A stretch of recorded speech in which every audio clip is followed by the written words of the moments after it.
Hey guys, it's Chris here talking about American-Born Chinese by Luen Yang. Earlier this year, I read Shadow Hero by Luen Yang and absolutely loved it. And this was not something I thought I was going to like nearly as much. Shadow Hero is very clearly a hero comic, and this is something very different. Essentially, it's following 3 different stories. And one of them is the story of the Monkey King, which is what made me really interested in the book and probably was my favorite thing about it. We get to learn the legend of the Monkey King as Luen Yang tells us the story of the Monkey King in the past, and who the Monkey King was, the trials they went through, all this, and I really loved that. And then it was interlaced between the stories between this guy named Danny and a guy named Jin Wang. Jin Wang's story was really interesting. Jin Wang was I guess the American-born Chinese, I guess. He's an American boy who is Chinese, and he experiences a lot of racism and a lot of just horrible behavior towards him through his schooling years, and you can see how that affects him as the years are going on, and as he makes friends, and how those attitudes towards him make him treat other people.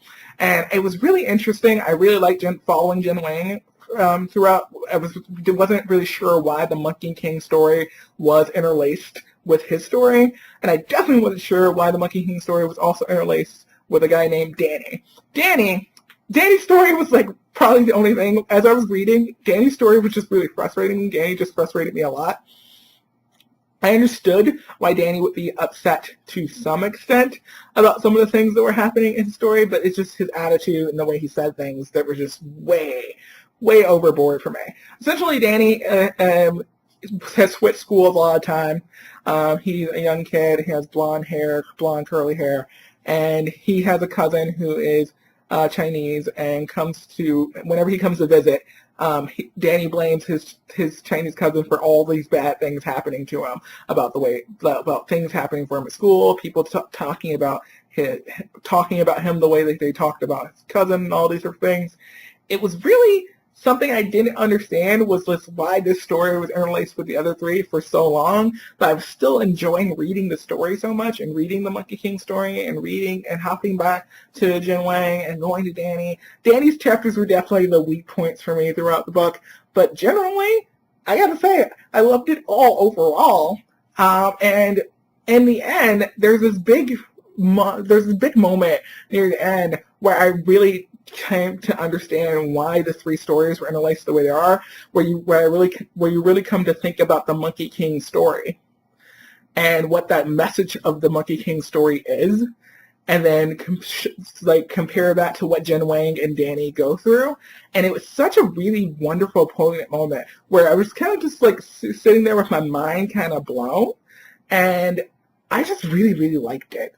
I don't know. I actually don't know if anything I just said made sense. I feel like I just rambled for a few minutes and it didn't make any sense, but it probably did. I don't know. Seriously, I don't know. It's just good. I really like Luen Yang. I really do. This is the second thing I've read by Luen Yang, and this is another book that I pulled off of my library shelf without thinking about it. I didn't go out and be like, I'm going to look up a Luen Yang book. I was just sitting in the library, going to my comic shelf, and pulling something off that looked interesting. And this is the second time I've done that with Luen Yang, and I am so happy about it. I wasn't sure how I was going to rate this at first. Because I didn't like the Danny story, but I really can't see myself not giving this story a 5-star.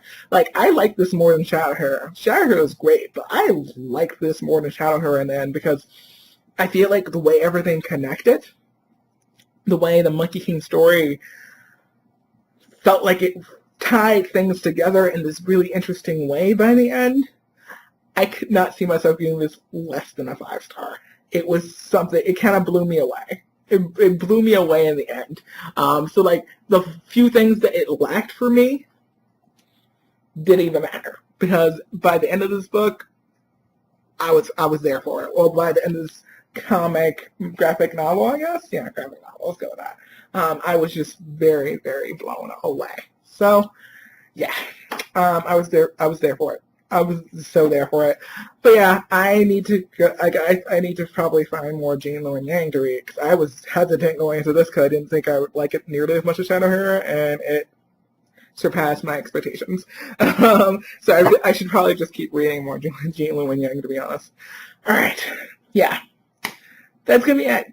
Actually, not it, because I think I've been doing like little music clips after each of my videos, and I definitely have one for this, because there is a Chinese queer artist that I really liked, that was on Game Music Chart a few weeks ago, and I want to play you a little clip of their song. But that's it for the bookish portion of this video.